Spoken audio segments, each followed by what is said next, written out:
괜찮아. 괜찮아요. 괜찮아.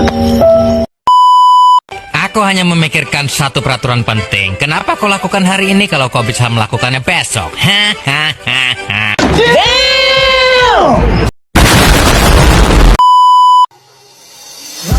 Don't pick up the phone, you know he's only calling 'cause he's something alone too.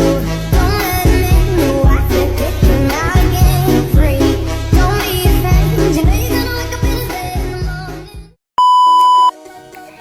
Nah, yang pertama ada time value of money.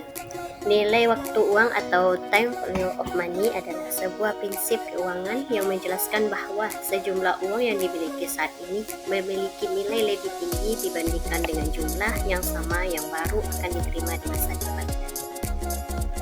Nah, di sini ada konsep time value of money didasari oleh 3 alasan utama. Yang pertama ada peluang investasi.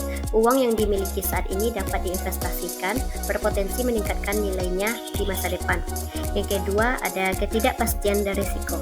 Orang cenderung lebih memiliki uang saat ini karena masa depan tidak pasti. Yang ketiga, inflasi.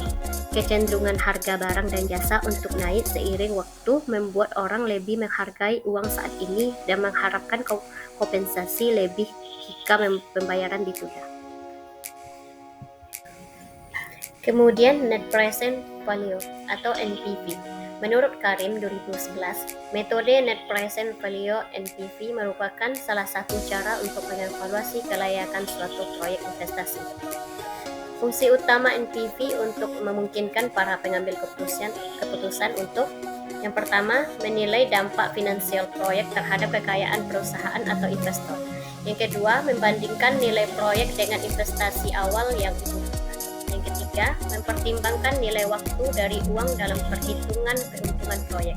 Yang keempat, mengevaluasi kelayakan ekonomi suatu proyek berdasarkan peningkatan kekayaan yang diproyeksikan. Internal rate of return merupakan suatu metrik yang digunakan untuk mengukur seberapa efisien sebuah investasi. Internal rate of return menunjukkan tingkat pengembalian yang dihasilkan oleh suatu proyek atau investasi.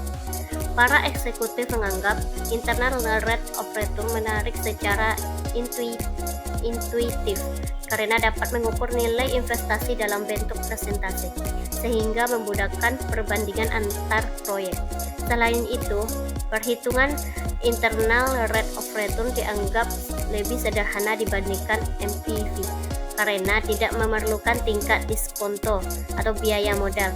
Berdasarkan penjelasan ini, seharusnya perusahaan kecil lebih memilih internal rate of return daripada NPV, sementara perusahaan besar memiliki staf perencanaan yang cukup untuk melakukan analisis yang lebih kompleks.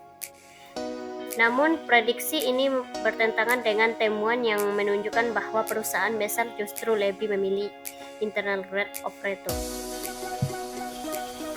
Kemudian return on investment. Analisis ini merupakan teknik yang umum digunakan oleh pimpinan perusahaan untuk menilai efektivitas keseluruhan operasi perusahaan.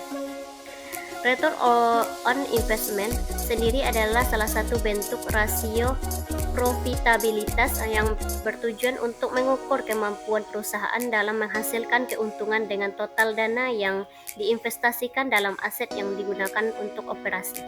Dengan demikian, return on investment atau ROI menghubungkan keuntungan yang dihasilkan dari operasi perusahaan dengan jumlah investasi atau aset yang digunakan untuk menghasilkan keuntungan tersebut. Oke teman-teman, terima kasih